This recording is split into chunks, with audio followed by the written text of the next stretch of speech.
No matter if points are gained or points are lost, there will be much to discuss. For analysis regarding tonight's Winnipeg Jets game, here are Dave Manouk, Ezra Ginsburg, and your host, Drew Mandel. The Illegal Curve post-game show, presented by Play Now, the official sports betting partner of the Winnipeg Jets, starts now. Good evening, Winnipeg. Good evening, Manitoba. And on a night where 23-year-old Cole Perfetti was nothing but trouble for Utah, demonstrating significant grace under pressure, we say good evening, universe, and welcome to the Illegal Curve post-game show, where we will discuss the Winnipeg Jets' 5-2 victory over the hockey club from Utah. With Dave Manouk, with Ezra Ginsburg, I'm your host, Drew Mandel. An exciting Friday night in downtown Winnipeg. An exciting Friday night all throughout the NHL, with the blockbuster deal having gone down between the Jets division rivals, the Avalanche, the Blackhawks, and of course the Carolina Hurricanes. It's a lot to talk about on this edition of the Illegal Curve post-game show. How about that for Cole Perfetti? You can't help but get a little bit of a smile on your face for him, given the struggles. And of course, Nikolai Ehlers gets his 500th point as a member of the Winnipeg Jets. So an all-around great night for the Winnipeg Jets, gentlemen. Absolutely. And boys, for a little while there today, it was looking like the Tony DeAngelo signing by the New York Islanders was going to be the biggest news of the day. But obviously, Carolina and Colorado put together a blockbuster trade with Chicago strangely involved in there. And somehow Taylor Hall's involved in the trade. But I don't know if anybody's come up with this yet, but the hat prick for Cole Perfetti. I'm not sure. I think Jay Bell may have had that one, Ezzy. Okay. Jay Bell usually is pretty witty. So obviously, Dave, you were there at Canada Life Center, and Cole Perfetti, as Drew mentioned right off the top, wanted to be a pest. He wanted to be a prick. He wanted to be difficult to play against. And guys, what a way to break a 14-game goalless drought for Cole Perfetti with the Hattie. So you absolutely love to see that. And Nick Ehlers almost didn't play tonight, right? Dave M was all over that. Earlier today for illegalcurve.com, it looked like maybe Brad Lambert was going to play on the fourth line for the Jets, or at the very least, he was going to play on one of the forward lines if Ehlers wasn't ready to go. And look, guys, Utah made this interesting, and give them credit for tying the game up and you know making the best out of a second game of a back-to-back. But the Jets were the better team in this game, and you could definitely see the tired legs, I thought, as this game progressed. But I like the new look lines, and I like the fact that the Jets, you know, they're fighting through a flu bug, or stomach bug, which, by the way, is not just going through the Jets dressing room, it's going through the Illegal Curve dressing room as well, because I had it recently as well. So, I mean, there's something going around, that's for sure. But you love that the Jets persevered, and even though the Utah Hockey Club tied it up, they got their revenge, because we talked about it 5 days ago. That was an ugly loss in Salt Lake City. Yeah, and you know, it was. Go ahead, Dave. Sorry. No, I just was going to add, for the color, for those who don't understand what we're talking about, when I'm tweeting about prick, I'm talking about prick. We're not just trying to be, scandalous here on the show, but Cole Perfetti just said, I don't want to paraphrase him, but we posted it on our social media, so you should know it, because of course, as it was on the Illegal Curve Instagram account earlier this morning. But he said, kind of being a little prick to play against, and we saw it. He got under the guy's skin. After the whistle, he got a little. I think it was Keller may have given him a little shot. Nick Schmaltz on the all food team, as he gave him a little cross check to the back. So Cole Perfetti, I mean, you know, we talked to him this morning, and again, I just thought it was so funny that he said that, because it was somewhat unexpected. It was a pretty, vanilla-ish morning media availability. He threw that one in. Then Paul Friesen, who had asked him the question initially, just in terms of his game overall to this point in the season, and then he said, "Well, how does one be a prick?" And so Cole, said, "I'm not going to start killing guys, knocking them into the third row of the stands." But then he kind of described how he wanted to play and how he wanted to use his size to his advantage, which is funny because most people think it's to his disadvantage. But, when you're a cerebral guy like him, there are ways to figure that stuff out. And so he used that. We talked about it. And then fortuitously, he scores 3 goals in one game, the first NHL hat trick of his career. Not the most that any player in the organization scored. Colby Barlow had 4 for Oshawa. We'll talk about that later. But really impressive performance by Cole Perfetti, not just in scoring the goals, but kind of all around. And Nikolai Ehlers, who, as you said, wasn't going to play today, him fighting through whatever it was and being able to play in tonight's game and being impactful in what he was able to do. Yeah, it was a funny game, and Drew, just because from the first period, I mean, just to bring everyone up into the press box with us, you're watching this hockey game, which for the longest time, it was like shots were 2-2. I think the most exciting thing was, I don't remember who hit the post in the first period. Was it Neil Pionk? You're right. Pionk followed up his OT winner in Colorado with hitting the post. So there wasn't much. And then the Utah hit the post. So there wasn't really much going on in the game other than all the insanity of the NHL as he Dick Schmaltz that hit the post in the first period. No. It's Kesselring, wasn't it? On the deflection. Yeah, Kesselring shot it. Kesselring shot it. Yeah, that's right. So, deflected it. But also Pionk. Yeah, no. Of course, they both did. But each team had Bukestad hit the post in the third period after Stan turned the puck over. Right. But I'm just saying, in the first period, nothing really was happening except for the insanity of what was going on around the NHL. So we were just kind of refreshing Twitter and just keeping to check what was going on, boys. But so it was an exciting night around the NHL. But then the game, of course, got a little bit better and it was a little more exciting. Yeah, I mean, and from the Winnipeg Jets perspective, I think they're glad to be done with the Utah Hockey Club for a while. I haven't checked to see if they play them again this season or not. But, Utah was pesky. And you saw what they did yesterday against the Minnesota Wild, going into Minnesota and defeating the Wild by that 4-0 margin. And it's the second half of back-to-back. And this is the first time in a while that the Jets have faced a team on the second half of a back-to-back. So, you knew that was probably going to be an advantage for the hometown team at some point in this game. But I really do think, I mean, you mentioned it in that third period, Nick Bukestad hits the post or hits the crossbar right after the Logan Stanley turnover there.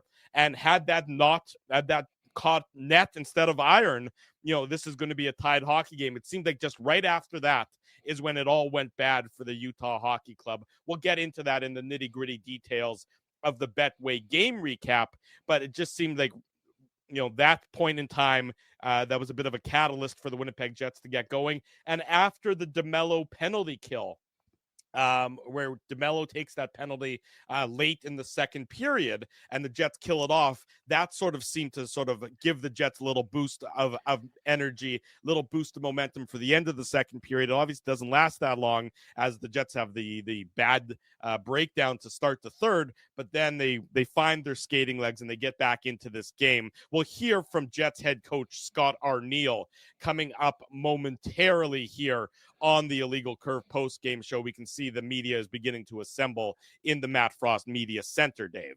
I just want to say one thing quick. The Jets also avoided, we talk about hitting crossbars, Yazzie, but the Jets also avoided some injuries. Mark Scheifele blocks that shot, which ironically, and we'll get into it in the recap, sends him to the room. If he doesn't go to the room, Cole Perfetti's not on the ice, and he doesn't score potential that first goal. I'm not saying Scheifele couldn't have, but that was just kind of coincidental. By the way, assist to Nikolai Ehlers, who wasn't going to play, so that first one was kind of interesting. But Scheifele, and of course, he came right back. He heard the goal. I'm sure he came running back, and then so he almost lost Scheifele for a bit. Yeah. Dylan Sandberg blocked the shot with his hand. He was okay. And then Mason Appleton blocked that Josh Morrissey shot and took some friendly fire. So the Jets avoided any sort of serious, because the Appleton one looked bad. He looked like he was in a lot of pain, but all three of those guys fought through whatever they were dealing with and came back and finished the hockey game. But there was some friendly fire and some block shots as could have caused the Jets some distress when this team is just starting to get healthy, at least on the back end. But they were able to avoid any serious problems. Yeah, my 2 straight victories for the Winnipeg Jets, and really the response is what you like. Again, we talked about this on Wednesday when we were live at Boston Pizza on Taylor Avenue for the Illegal Curve watch party and then post-game show. How would the Jets respond to Scott Arniel's criticism after Monday's effort? And they responded well on Wednesday. Now you come home, you get that opportunity for revenge against the Utah Hockey Club.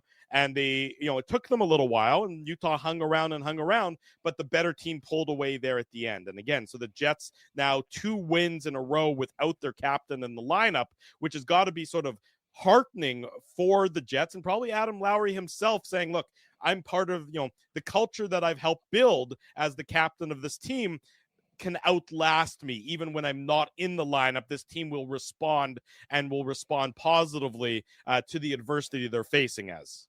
Yeah, and one other thing I wanted to mention, and Dave's absolutely right. It was looking like somebody might not be coming back in the game with all of these guys leaving after blocking shots, but luckily everyone came back, and it doesn't look like anybody else is going to be out of the lineup for the next game. But one thing I wanted to mention, kind of just pivoting a little bit here, Drew, but I really liked the Kupari line tonight with Appleton and Niederreiter. They didn't get on the score sheet, but they played really well. And that's the thing, too, with Lowry out of the lineup, obviously the focus turns more so to the top six because Lowry was playing with Ehlers and Iafallo. And obviously Ehlers, Nemesnikov, Perfetti guys, I mean, that's the line that, was together for so long. And so you love the fact that that line was clicking tonight. Hopefully that's a sign of good things to come. I think Scotty Arneal's coming up right away, Drew. So if you need to cut me off, go ahead. Don't worry, at any time. I'm willing to cut you off. Yeah, no, I appreciate that. But yeah, I just wanted to say Kupari, Niederreiter, Appleton was really solid tonight.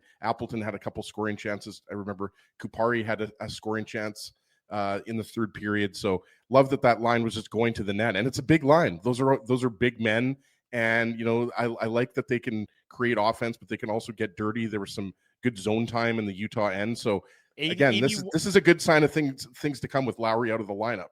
To your point, as the 81.5% was the Appleton, Kupari, Niederreiter line. That was their Corsi 4 percentage, 81.5%, and their expected goals percentage was 81.2. And I was gonna, I mean, the eye test matched the analytics. Like I made a note. I was gonna bring that up. I'm sure you guys probably were. If I wasn't, hold that thought. Here's Jets head coach Scott Arneal at the dais tonight.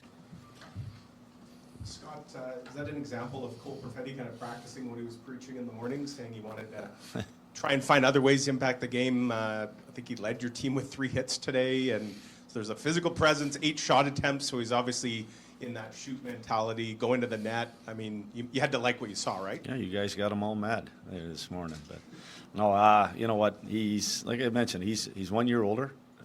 He's learned from things that have happened in the past, and doesn't get down. I mean, he gets frustrated, but doesn't get down and let it drag into the rest of his game. And did a great job of going to the net. Got inside and kind of got some greasy goals. And that's kind of a lot of times for guys when they're not scoring. Those are the types of one that gets you off and running. And like to compete. And I think he mentioned to you guys, he hasn't stopped competing, and that's the best part of it.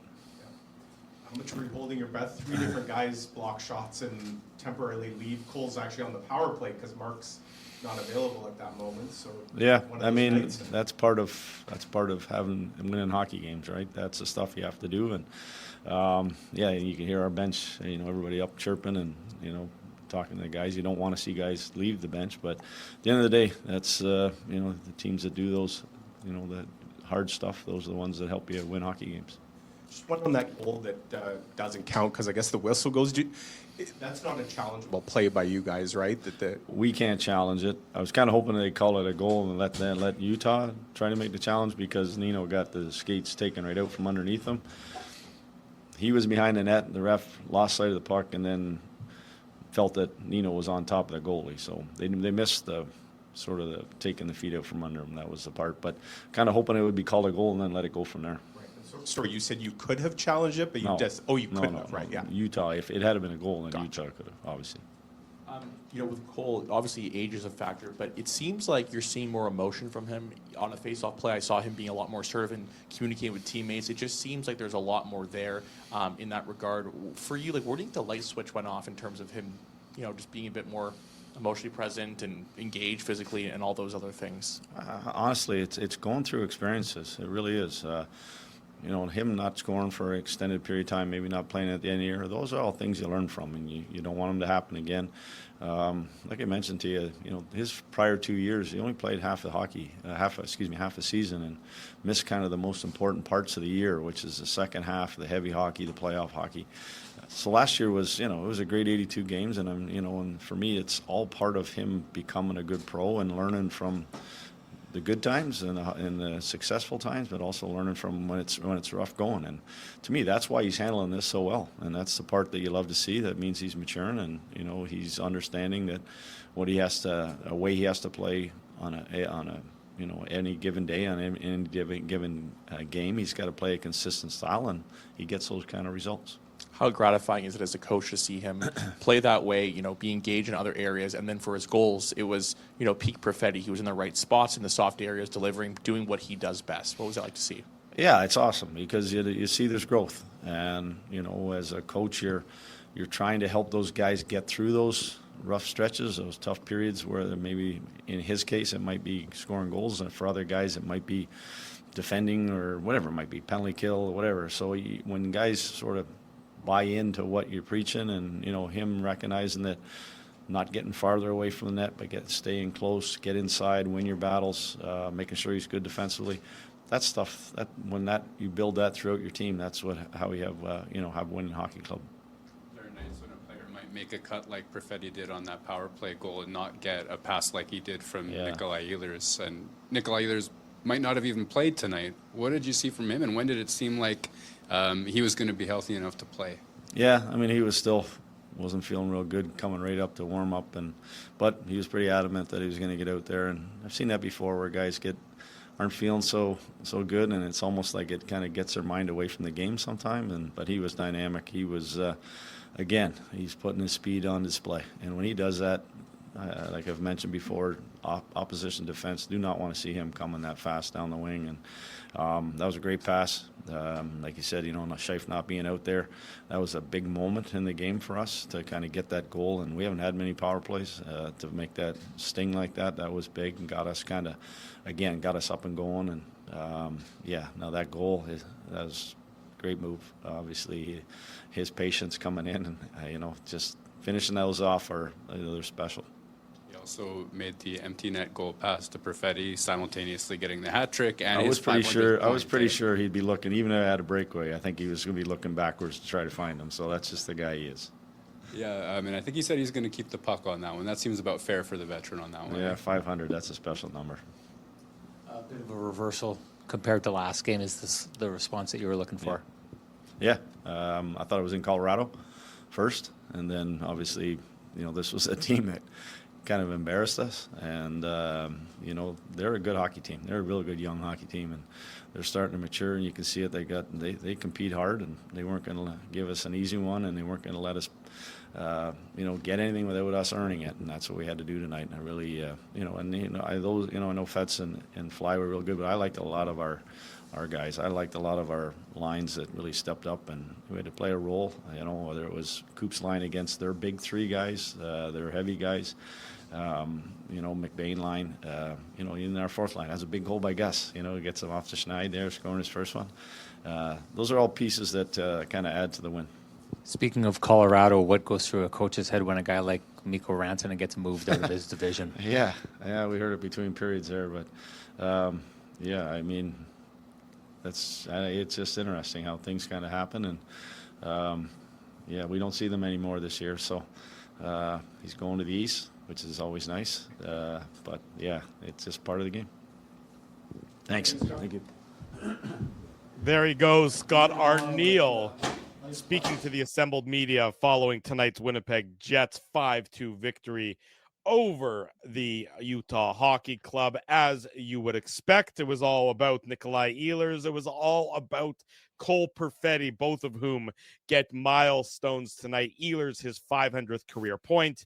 Perfetti off the Schneid, his first career hat trick. So certainly a celebratory mood, well deserved for the Winnipeg Jets and those two young players. I don't even know if Ehlers can still be considered a young player, mind you, but I guess in the context of us old farts, he's still a young player, right? But then again, everybody's young compared to us. We did see him get drafted in 2014, right, as he in Philly. And by the way, just as an aside, I was there too. I know. I'm believe me, we know we've got the evidence. But remember, the other thing that nobody's mentioning is Connor Hellebuck just tidy effort and picks up his 30th win of the season. So lots of big things happening for the Winnipeg Jets. It's just this was kind of a rare game, Dave, where Hellebuck obviously made some saves, right? That gave his team a chance to win. But it was one of those rare games where he really wasn't one of the stars of the game, I would say, right? It's 19 shots all game, so 17 saves. Yeah. Right. And again, I'm not saying that he was bad. Let's No.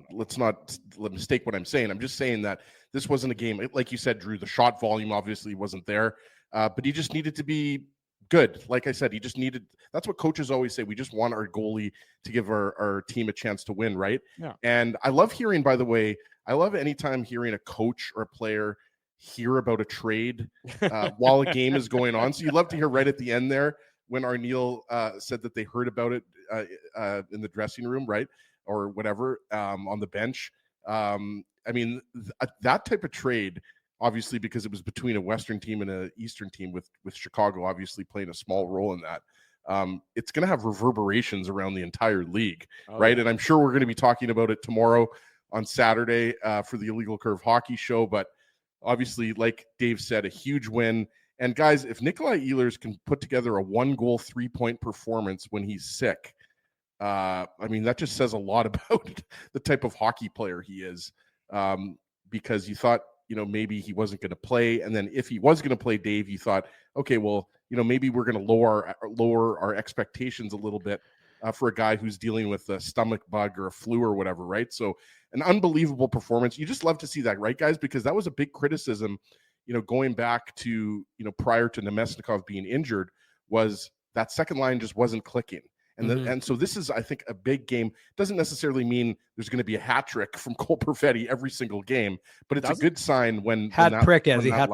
Exactly. But you know what? And the Nemesnikov, who was certainly on the scoreboard tonight, as we'll get into that momentarily in the Play Now game recap here on the Illegal Curve post-game show. But even Nemesnikov looked like he had a fair bit of jump tonight. He was active and noticeable for all the right reasons. So really, a good night all around for the Winnipeg Jets. One, a victory that they had to work for. So sometimes there's games that are, especially on the second half of back-to-back against a weaker opponent, there's some games where it sort of just comes easy to you. For the Winnipeg Jets tonight, they had to work, and they certainly got some fortuitous bounces, in particular the David Gustafsson goal. But, for the Jets, credit to them, every time, Arizona, every time Utah punched, the Jets punched back just a little bit harder, as we're about to document as we get into the goal-by-goal recap here on the Illegal Curve post-game show. The Play Now game recap.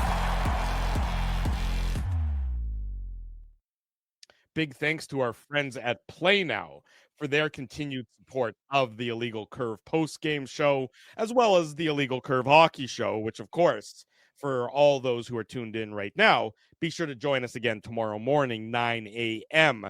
It's an Illegal Curve Saturday morning, 2 hours of Jets talk coming your way. So be sure to join us then as well as tonight. But big thanks to our friends at Play Now, where we remind you to learn to bet with Play Now, the official betting partner of the Winnipeg Jets. Sign up and get up to $250 in bonus bets. Conditions apply. 18 plus. Enjoy responsibly. As Dave Minuk mentioned, a bit of a sleepy first period to start, where the most exciting part of that was the news coming from out of town about the Rantanen and Necas trade going on between the Hurricanes, the Avalanche, and the Blackhawks. But Cole Perfetti opens the scoring for the Winnipeg Jets on the power play. Scheifele not on with power play unit number 1 as he's tending to that brief injury. Perfetti gets his 8th of the season, his first of the game, his first in 14 games. A beautiful assist from Nikolai Ehlers and Gabe Vilardi. It sort of looked disjointed, the power play, before they strike very quickly. Ehlers, with that speed into the zone, goes deep and just feathers a beautiful pass to Perfetti.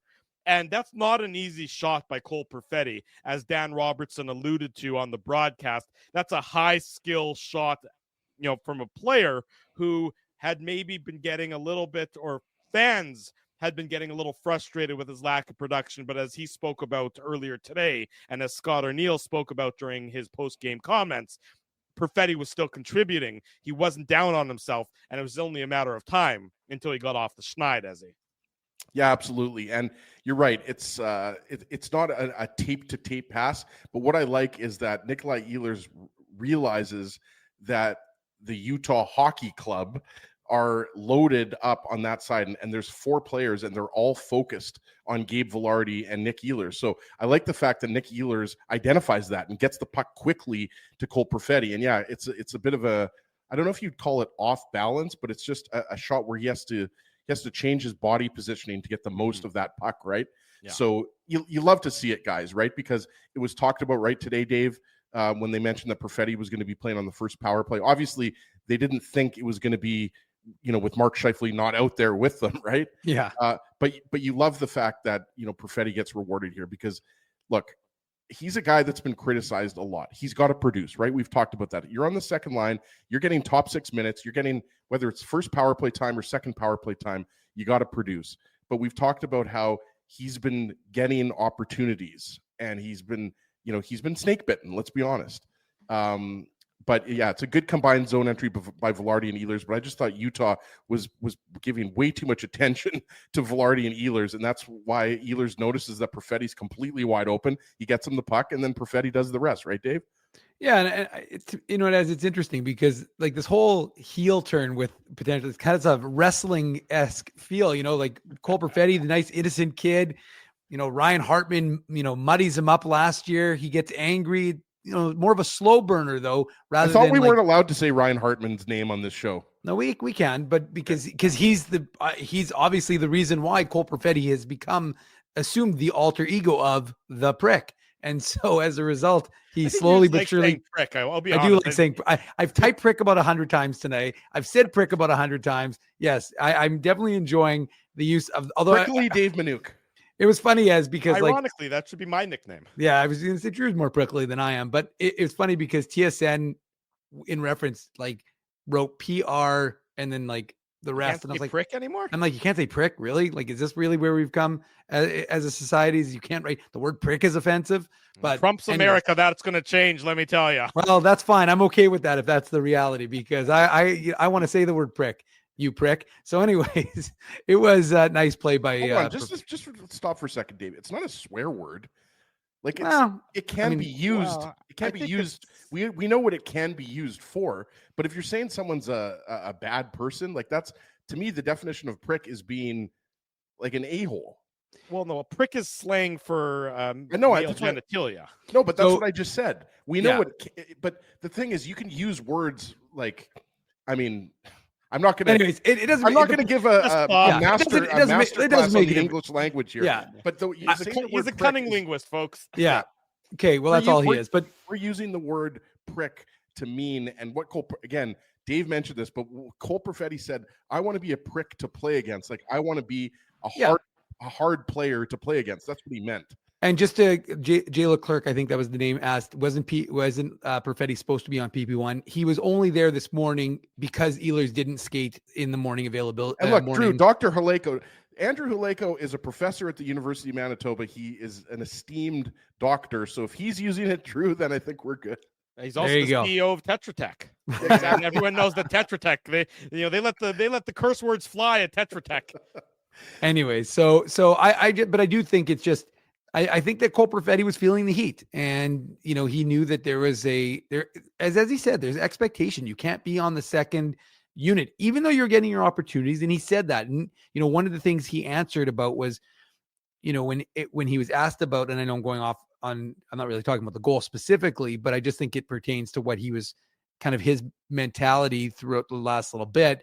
He said, "Look, if I'm contributing, even if I'm not showing up on the score sheet, but I'm able to contribute to the team's wins, then I'm feeling okay about myself." And I think that what Scott Arniel talked about, that, his overall kind of thought process and maybe not getting as frustrated going 14 games. I mean, fans are going to get frustrated and they're going to get, they have short, ability to, with patience, they're not going to be willing to go super long. But at the end of the day, the Jets kept winning and now he's performing. And you hope, if you're a Jets fan, that this is kind of going to spur him on to more things. So we'll see, of course, if he can continue this on Sunday. Maybe its absence makes the heart grow fonder, right? With that line, they were together for so long.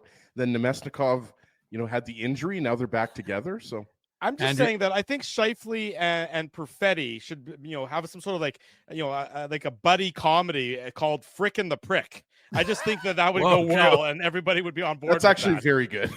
Thank you. I Very like that. much. I'm leaving. I'm done for the night. Yeah, you're done. 1-0. Yeah, that's it. 1-0 for the Winnipeg Jets after 20 minutes. And then the hockey club ties it up early in the second period. They love getting early goals in tonight's game. This is a power play goal. The Jets' stellar PK shows a little bit of a wart on this one. Nick Schmaltz, his 10th of the season, assist to Kesserling and Clayton Keller. It's a bit of a broken play because Alex Iafallo breaks his stick on this situation. It looks like the Jets are going to clear the puck all the way down. Instead, they're not able to clear it much out of the past the defensive blue line.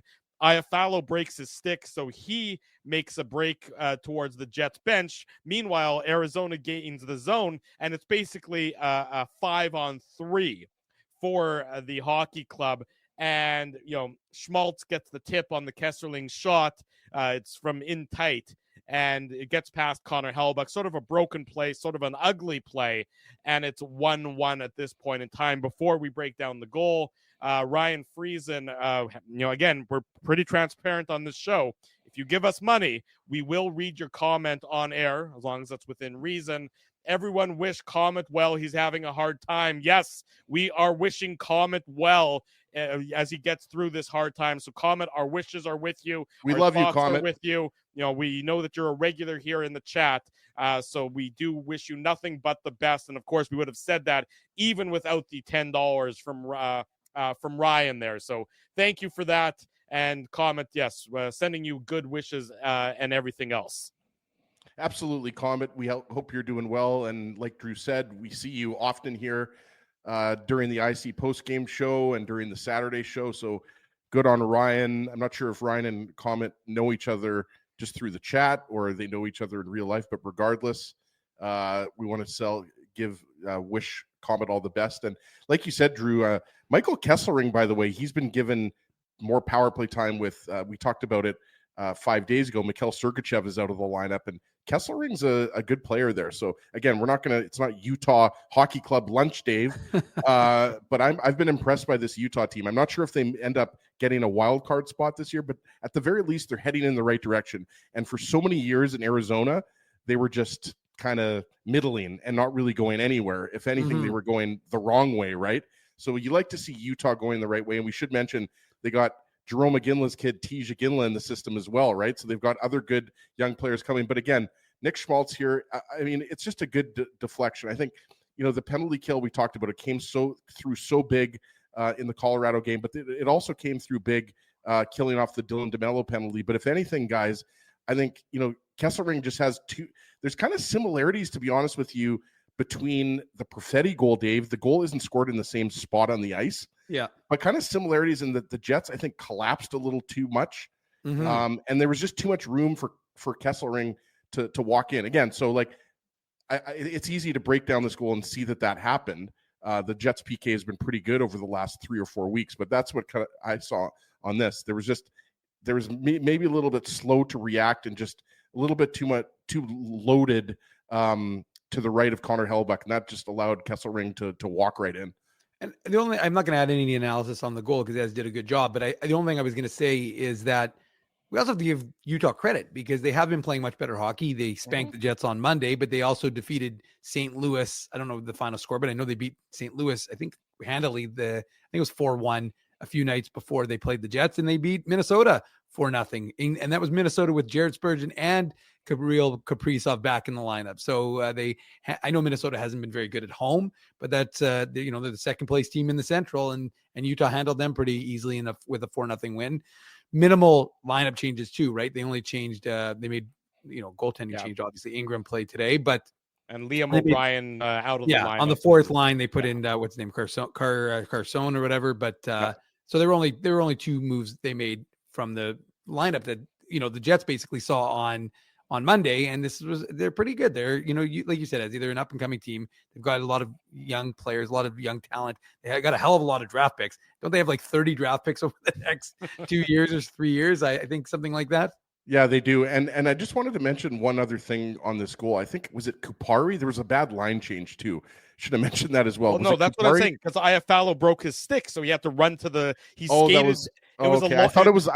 I knew Ifalo was out of the play, so it was essentially a 5-on-3 there, right? Yeah. So and also it's the long change in the second period, so you have to skate to the far boards. You can see he skates off. I think he thinks the puck's going to go in deep. It doesn't, and then he realizes, oh bleep, we're in a lot of trouble here because it's basically a 5-on-3 because I've gone for a skate to try and replace my stick. He should have done what Kevin Stedman did, which is have his stick snap and then keep his shaft, and then kept going to the bench. And everybody's like, why isn't that a penalty? It's because only if he's involved in the play is it a penalty, not if he's just holding on to his stick. So but I mean, it's very unusual because usually guys will drop their stick when they break them. For some reason, Stenlin decided, it must be his lucky stick. He's good at faceoff, so maybe that's the reason why. Well, he is in Winnipeg. You always do need a bit of a sharp weapon at every time. Got to read the comment, Drew. Hi, I'm Drew Mindell, and Logan Stanley is the greatest defenseman I've ever laid my eyes on. I love the Minnesota Wild. That courtesy of our good friend Spency, who paid $6.99 for me to read that. Basically, we're Cameo is what we are now. We're a legal curve Cameo where people will pay us whatever amounts of money and we will just read it on air. So, within reason, though, is the operative word here. The best part is when I clip that and I only have the hi, I'm Drew Mindell, and well, I just found out on Wednesday that there's a GIF going around of me doing the Macarena. Oh, that's been going. You didn't know about that? That's been going around for months. Clearly, I'm out of the loop of everything. Spency sent me that. Spency might have created that like a year ago. Well, I'm glad that I can keep people entertained even when I'm not broadcasting here on this program. That's all. The things I'm willing to do for you, my beloved audience, is really what it all boils down to. Your audience? Well, our audience. Look at us. We're just the window dressing, apparently. Drew Mindell and friends from now on here on the Illegal Curve post-game show. We always knew that you were running the show, Drew. But before we get into the breakdown of the Gus goal, can we all agree that hearing "Jump" by Van Halen play is just amazing when he scores? And who scores? Gustafsson. Well, it's his first goal of the year. How the hell? But that's not his goal song, though. His goal song is Avicii. Oh, sorry, bud. I didn't mean to break your heart, but crushed him, David. Come on. He's a Swede. If you're clipping anything from me, you can just clip that part where you can see Ezzy's heart break within his chest. I heard Jump. I heard "Jump" by Van Halen.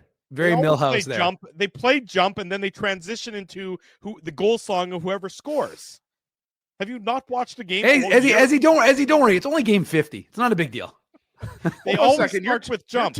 Do they? Yeah. Yes. They all, because they don't for sure know who scores. Then they figure it out. Then they press the next button. So they always play "Jump" by Van Halen. After every goal, immediately. He's a big dumb animal, folks. He's our big dumb animal. There's a reason why we love him. David Gustafsson, to Dave's point, you hear Avicii for the first time this year. David Gustafsson gets his first of the year at the 8:48 mark of the second period. Assist to Dylan DeMello. And I'm going to take you guys back. I bet you this is 10 years ago. I remember I was sitting around in the Matt Frost Media Center prior to, must have been after a practice or something. And we were watching a game, and Dennis Bayak, a legendary broadcaster, was there. And the game we were watching had a similar play happen where the goaltender goes to play the puck that's rimmed around the glass, and it hit a stanchion and bounced in front, and whomever scored. And I remember Dennis saying clearly, and I remember it vividly, him saying, once that puck hits the glass, the spot for a goaltender to be is still in the net. In this instance, the puck is played up on the glass. Connor Ingram goes behind the net to try and anticipate stopping it. Instead, it hits the stanchion, pops out in front.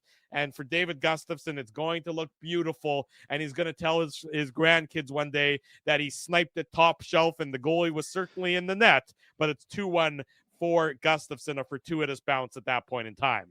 Yeah, and the one thing, look, this is almost like an empty net goal. Well, not almost. It's basically an empty net goal. I mean, Ingram tried to get back in, so it kind of looks like he's in the net as Connor Ingram or Aaron Ingram. Either or, but at this point, neither of them are really where they need to be. But look, we don't generally break down. I mean, it was a breakdown. It's as Drew said, a fortuitous bounce. But speaking of David Gustafsson, I mean, obviously, it says I think he's got a 3-game point streak now, right? I think it's 3 games. Well, it's at least 2. Yeah, at least 2, but I thought it was a 3-game point streak for him. But regardless of that, I just feel like he's been playing better. And I kind of felt like the last game, I mean, he had the breakaway where he just put it wide. I think he's been you kind of get the sense, similar to some other guys like Rasmus Kupari, they're getting more confidence in the lineup, and I think they're feeling less pressure. I mean, obviously it's come at Adam Lowry's expense that they're going to be removed from the lineup. And I think because of that, they're playing a little bit more, I don't want to say freer, but it just seems like they're more effective. And I just feel like David Gustafson is one of those guys who, has a role, knows his role in this team. And you can see it from the reaction, in the building and on the bench, that those guys are real happy that he was able to kind of get that monkey off his back and get the goal. And maybe he just wanted Ezzy a little more sweet and, a little ABBA, a little Avicii, because of all the Finnish talk that has been going on in the NHL this evening, away from, of course, maybe Canada every Life time Center. David Gustafson scores, we should throw IKEA meatballs onto the ice, Drew. Dave. There's a reason why they don't allow you into CLC. Or your ideas have been rejected summarily just off the start. Yeah, but I'm hopeful that the appeal process is going to allow me to come back, though. Yeah, well, fingers crossed with that. That's what's keeping you out of prison for this long, the appeals process. 2-1 after 40 minutes. Barrett Hayton ties it up for the Utah Hockey Club at the 1:19 mark of the third period. His 12th of the year, assist to John Marino and Clayton Keller. The good on this one is that the Jets were collapsing in front of Connor Hellebuck. The bad is that, all 5 of them don't need to collapse at the same time and let the Utah player walk all the way in. So just a bit of a breakdown by the Winnipeg Jets in that they all hustled back, but somebody needs to take the trailer. The trailer in this instance was Barrett Hayton. John Marino puts it on his stick, and Hayden's a good player, as evidenced by his 12th goal of the year. Yeah. And he snipes this one, beats Connor Hellebuck clean to tie it up at 2 goals apiece. Yeah, and remember, Barrett Hayton was the hero for Team Canada at the World Juniors, right? So, this is just another high draft pick who is just getting better and better, right? And you mentioned, Drew, it was the Scheifele line that was out there, and they had a decent scoring chance, 5 to 10 seconds right before this happened. And DeMello turns the puck over in the neutral zone. It's Nick Schmaltz, if I remember correctly, who picks up the puck, and then it's Clayton Keller who gets it over to Marino. But I just thought that the Jets were they were standing. There was too much standing around and too many stagnant players here. And Barrett Hayton just walks in and takes the pass from Marino, and it's a beautiful shot on Connor Hellebuck, right? You got to give Hayton credit. He obviously, like you said, Drew, he's got 12 goals. And he was a prolific scorer in junior. But I just thought that, again, it was the turnover by DeMello in the neutral zone.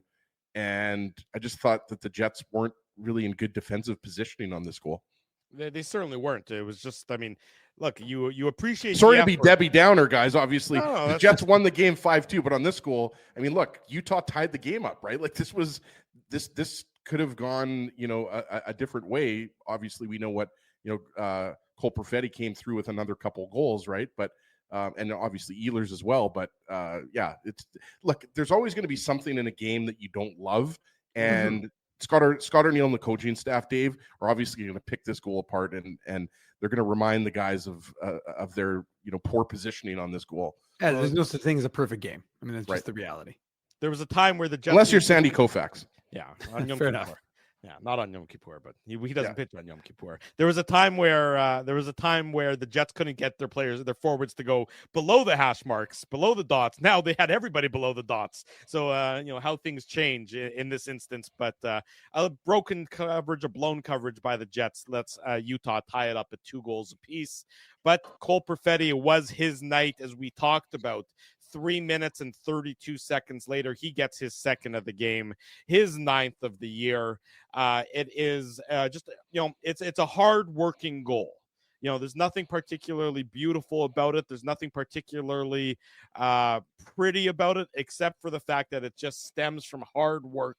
Perfetti assists to Nemesnikov and DeMello.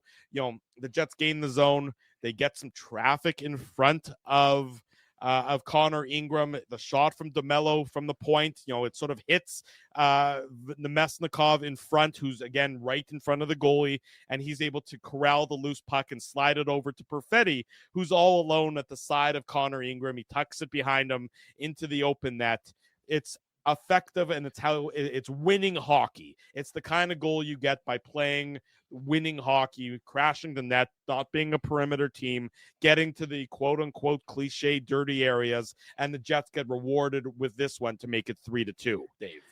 Yeah, and first of all, I like we talk about it. I mean, it's amazing to think that Nikolai Ehlers, a guy who wasn't even going to play, as he didn't look like he was suffering from the flu, didn't look like it was impacting his speed, didn't look like it was impacting his ability to make plays. I mean, they don't get that one to go. The early one where Ehlers, again, very subtly looks behind, sees Perfetti, gets it to him on that kind of no-look pass, and, Perfetti doesn't score on it, but it's what sets off in motion the kind of the next little segment where they do end up putting the puck in the net.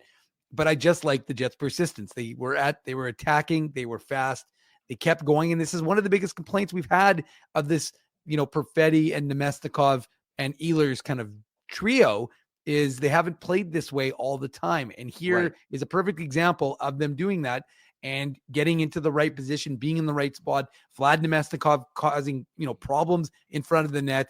And then, I mean, it's not like Cole Perfetti had to do a lot to get that one, but he puts it in and he sets up, or he gets what ultimately becomes the game-winning goal for the Winnipeg Jets. Yeah, Dave, you're absolutely right when you talk about Ehlers' speed, because it was Lawson Krause. Just watching the replay, I had to make sure it was Krause, and so he's now chasing, and now the whole team is really chasing, and they're out of position. Not all necessarily out of position, but you know what I mean. They're on their heels with Krause chasing Ehlers, and then eventually it comes back. But Drew mentioned this off the top. It's a really sneaky, nice pass by Nemesnikov, right? Because Nemesnikov could have just stuffed that and tried to score himself. But if you watch the replay, and even watching it live, I originally thought it was just DeMello's shot and then the rebound went to Perfetti. I'm not sure about you guys or anybody in the chat, but that's originally what I saw. But obviously, because hockey is such a quick game, oftentimes you have to see the replay to appreciate what happened. But it's the DeMello shot, and then Nemesnikov makes a really smart pass. And that's the thing that Nemesnikov, those little things that he does as a veteran hockey player, you have to appreciate, and we've come to appreciate, him with his years here in Winnipeg. So you're absolutely right, though, Dave. Like, you're not always going to score off the rush. Like we've talked about it in the NHL. It's almost like we think that 50% of the goals are off the rush. No, it's actually much less than that. A lot of the goals are getting the puck back to the defenseman, getting a high tip, getting a rebound, making a play down low.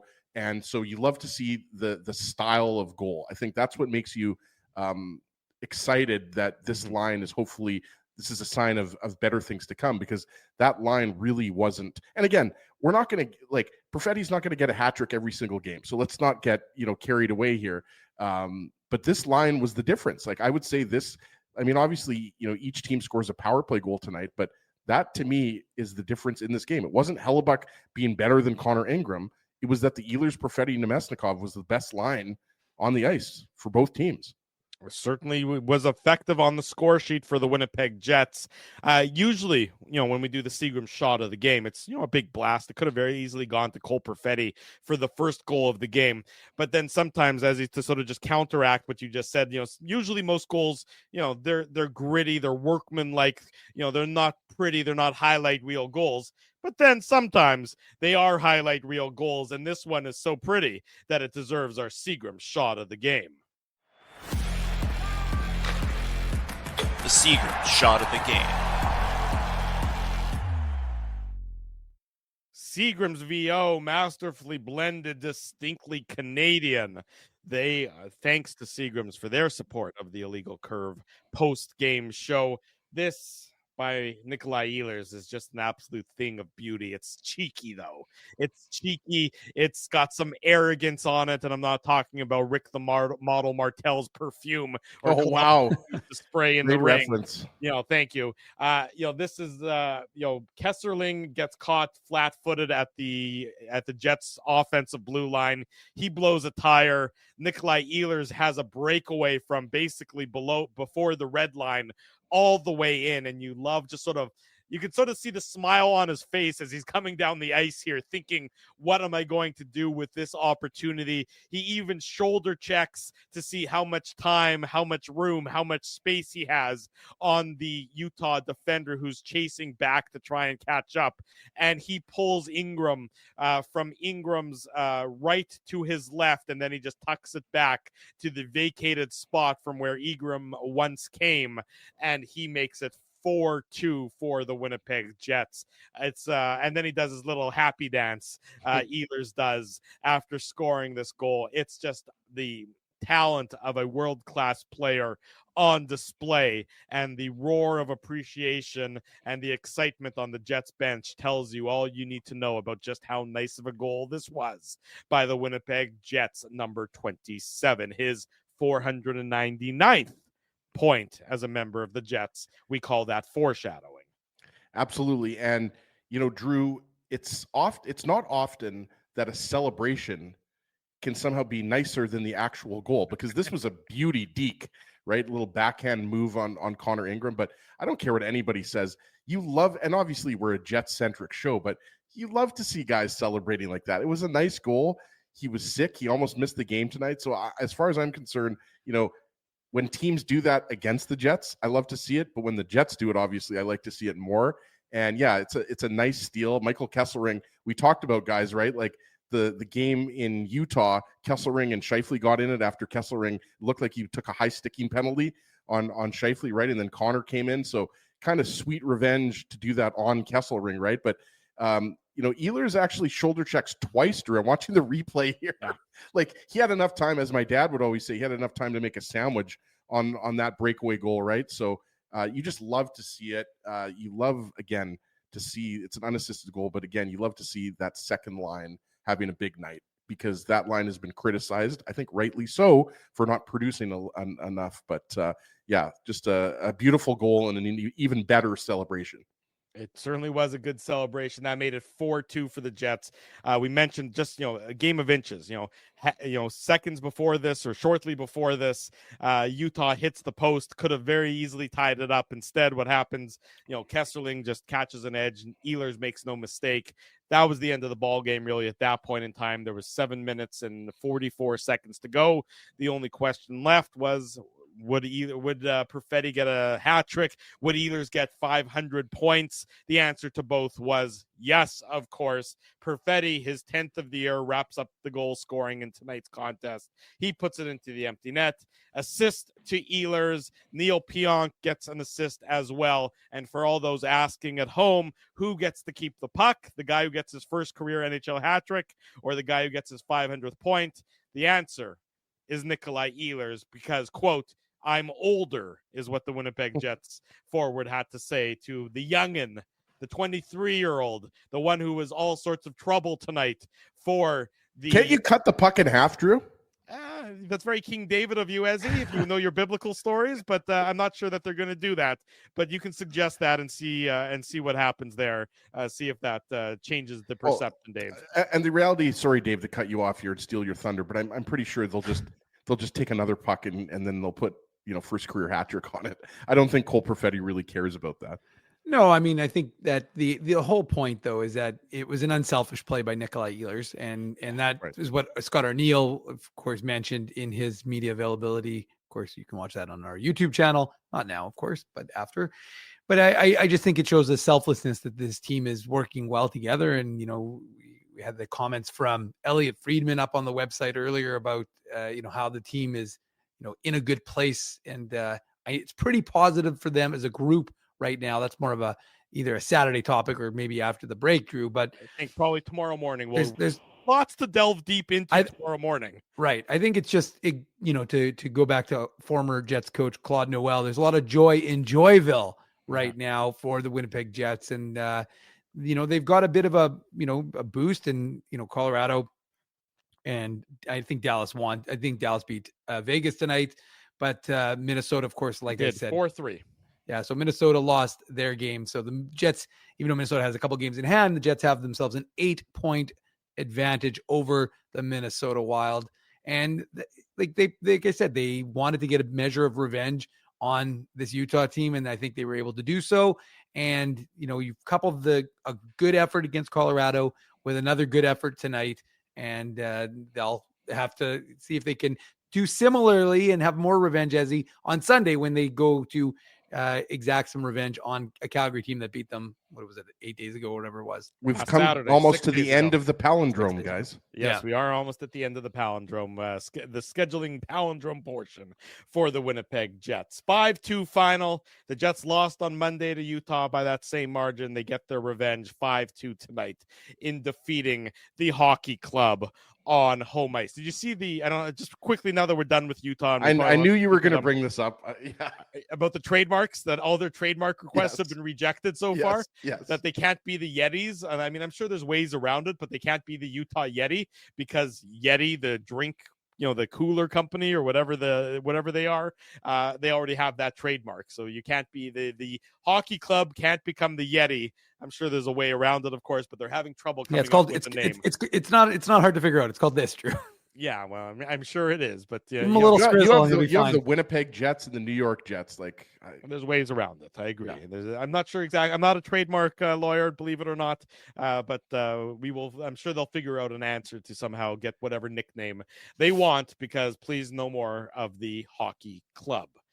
Jets win 5-2. When we come back on the other side of the commercial break, we'll get you some post-game comments from the Winnipeg Jets dressing room. A lot of smiles in some of the quotes. You can hear the smiles or see the smiles in some of the quotes that we're going to bring to you.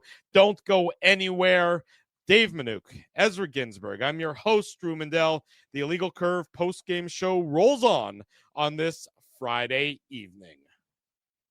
We want to thank you for not betting with Play Now and choosing our illegal gambling site instead. Because we couldn't afford things like this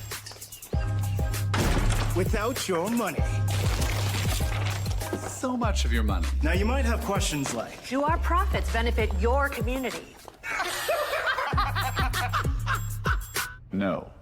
Or bet with Play Now, Manitoba's local legal and secure gambling site. Dining, entertainment, parking, and convenience, all in one spot. City Place is located in the heart of downtown Winnipeg, attached to the Canada Life Centre. Whether you're working, living, or out for a night in the downtown, make City Place your go-to destination before or after the fun finds you. Lunchtime, game time, anytime. Visit City Place at 333 St. Mary Avenue, next to Canada Life Centre. Holt Dental, the new official dentist of Illegal Curve, has a philosophy rooted in two unyielding principles: genuinely caring about patients and providing outstanding service. Being a patient of Holt Dental means more than just checkups and treatments. It's taking the time to listen and talk to each patient so they can achieve the best long-term health, functionality, and aesthetics for their teeth, mouth, and gums. Conveniently located at Grant Park Festival on Taylor Avenue, Holt Dental is dentistry of the highest quality in a comfortable and relaxed environment. For more information, visit holtdental.ca. Oh, and there's plenty of free parking at the front door, too. Celebrating its 40th year as Winnipeg's home for stand-up comedy, Rumors Restaurant and Comedy Club has recently been named Canada's top comedy club and a top 5 comedy club in North America. From birthday parties to date nights to fundraisers and everything in between, Rumors is your destination for the best and most affordable live entertainment Winnipeg has to offer. For more information on upcoming shows, Rumors' incredible promotions, and to purchase tickets, visit rumorscomedyclub.com. This January at Boston Pizza, every day is Pasta Tuesday. That means BP's famous pastas start at just $11.99 every single day. Create your own or go gourmet for just a few bucks more. Come on in for Pasta Tuesday pricing any day. Only this January at Boston Pizza. 11:15 Friday night. Reminder, tomorrow morning, the Illegal Curve hockey show, 9 a.m. Lots of Jets talk to get get to delve into. Sorry, that was a mouthful of nonsense. We haven't even touched on Kevin Shoveldayoff's media availability, the mid-season media availability that happened this week. We'll delve deep into that, give our thoughts on that. Lots to talk about with regard to the Jets forward lines without Adam Lowry, and really a lot about this team moving forward as we are now past game number 50. Tonight was the 50th Isn't that crazy, game. guys? Yeah. I can't believe we've done We're already 50 at game these. 50. Wow. I can't believe we've done 50 of these post-game shows already this year. Well, but it's always like that where we do the first, 20 of them and we're like, okay, whatever, you got that, your energy, the kind of the new season energy, and then all of a sudden you kind of get to the whole hum and you're like, all right, we midpoint of the season, and now suddenly I remember I was doing the pregame report, I'm like, this is already the 50th one, like that's actually wild. But yeah, 50 of these post-game shows. That's pretty nice, Ezzy. Indeed it is. And of course, tomorrow, Pat Steinberg from Calgary is going to join us to talk about the Flames, the Jets and the Flames on Sunday, afternoon, early evening. We don't need to rehash that debate. We've had that debate more than once. It's a 5:00 puck drop on Sunday, and we'll talk about that game as well. So lots. Drew, let me tell you, I don't know if it's afternoon or evening, but I know that growing up, we don't need to rehash it. No, I'm not. No, I'm not going to rehash it. But I was going to say, in the Ginsburg home, everybody knew that when I was younger, like in junior high or high school, it was always 5:00. It was dinner time in the Ginsburg home. So that's when you guys would say grace, right? No, you didn't say grace at 5:00. We did not say grace at 5:00. Okay. Sorry, I thought maybe that was part of the dinner at the Ginsburg house, but I must have been wrong on that one. No, but when we ate at like 5:30 or 6, that was late. But some people have dinner at like 7:00 or 7:30, but not in the Ginsburg home. You guys like the early bird special? Nothing wrong with that. You're a little peckish when you come home from school. You need a little snack. You need a little nibble, something. Well, that was I think dinner. more so. I think too when you get a little bit older and you have like sports and everything like that, you kind of have to. Anyways, my dad was running the show, so he preferred a early dinner time. So. Hey, that's his prerogative. He's running the show. He gets to choose what time dinner is. In any event, that'll be the Jets and the Flames are next in action on Sunday. We're next in action Saturday morning. That's tomorrow on the Illegal Curve Hockey Show. Nikolai Ehlers on scoring his 500th point. He wanted to share it with Jets fans. This courtesy of our buddy Murat Atesh, throwing this quote out there on the social medias. Quote, "It's special. But I think what's the most special is doing it here at home. Getting closer, it wasn't in my head much, but I was hoping that I could do it at home in front of our fans." So Nikolai Ehlers praising the Winnipeg Jets fans and being appreciative, having been really the only home fans he's ever seen throughout the course of his NHL career. Time will tell if that changes next season, as he is, of course, a pending unrestricted free agent, but that's for probably another day, another time. Talking about the illness, we know that he missed the morning skate. He was a game time decision. Quote, "You don't want to know how I woke up this morning." So it sounds like he was certainly under the weather, but he bounced back significantly for the Winnipeg Jets. Cole Perfetti, quote, "I was just trying to focus on the input on the small things and doing every little detail as best as I can. Then, the play is going to develop for you kind of thing. And Fly being Ehlers, just made some great plays. Just trying to go to the softer areas of the ice and find the open spots. When it's your night, bounces go your way, and I haven't had those bounces lately, but just trying to be consistent with my game, and you get rewarded eventually." He certainly was tonight. He worked hard and was rewarded with 3 goals, his first career hat trick for the Winnipeg Jets, Dave Minuk. And he doesn't even get the puck. I can tell you one thing. I'm glad I wasn't in the post-game media availability with Nikolai Ehlers, because I wouldn't want to be in too close up proximity as he with him if he's dealing with something. They were social distancing, Dave. Everything was good. I can tell you, I've been in those scrums. He ain't that far. So look, courtesy of the Jets notes, a couple of interesting ones. The Jets boys have held their opponents to under 30 shots for 11 consecutive games, which stands as the longest streak in franchise history. Tightening things up. Yeah, I thought that was interesting. And they are Their record, I mean, one thing we've watched at them at home, they have the best home record, 19-5-3, Canada Life Center. Pretty impressive. And they're the only team in the league that have yet to lose in regulation when leading after both the first and second periods. So the Jets notes that they send out after the game, these are some interesting ones. So I don't usually pay them too much heed, but I thought those were some notable things. So, this is an important win for the Jets team that wanted to put some distance between themselves and, another Central Division rival. And again, as he get on back on good ground and like Drew said, without Adam Lowry, show that they've got a team that is able to adjust and have guys step up. And we saw the lines, Brad Lambert now is the 13th forward. We don't know if he's going to play on Sunday, but regardless of that, the fact of the matter is that they're, having to deal without Adam Lowry for week to week. It's not going to be a short term here with him. And as Drew said, it's probably till after Four Nations. So you have to adjust. And now you've gone 2 games without the captain and they've won both of them. So it's they put themselves into a good place and they'll want to build on that come Sunday.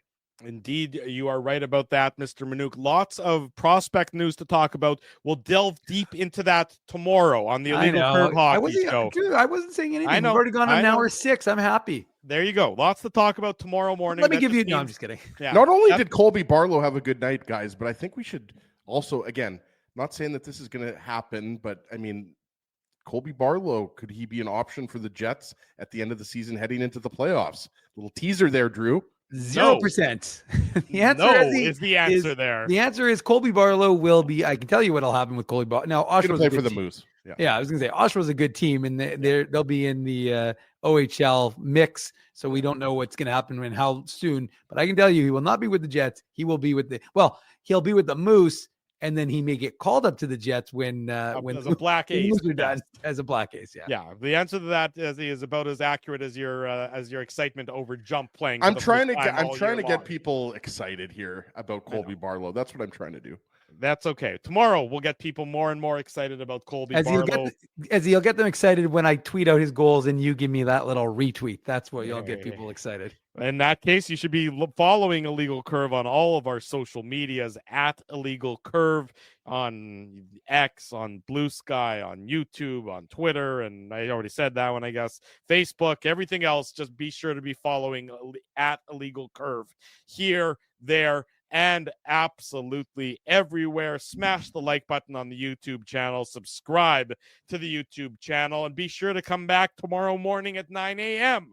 on the YouTube channel and, of course, on the Facebook page as well to talk much more about the Winnipeg Jets. Big thank you to all of our sponsors. They make this show, they make the Saturday show, they make the website a possibility. That's our friends at Rumors Restaurant and Comedy Club. Sugar Sammy at Rumors, internationally renowned comedy superstar. He's there tonight and tomorrow. There's a few tickets left for the 9:45 p.m. show. Get them at rumorscomedyclub.com. Play Now, of course, is the title sponsor of this program. Holt Dental, Boston Pizza, great time there on Wednesday. We look forward to the next one in February. City Place will be there in February as well. And, of course, our friends at Seagram's. They are our great supporters, so be sure to support them in return. Big thanks to all of you for joining us. Great chat tonight. We'll see you again tomorrow morning. For Dave Manuk, for Ezra Ginsburg, I'm your host, Drew Mandel. Until tomorrow at 9 a.m., we wish you good night and good luck. And thanks for watching the Illegal Curve post-game show. Thanks for listening to this broadcast from Illegal Curve Hockey.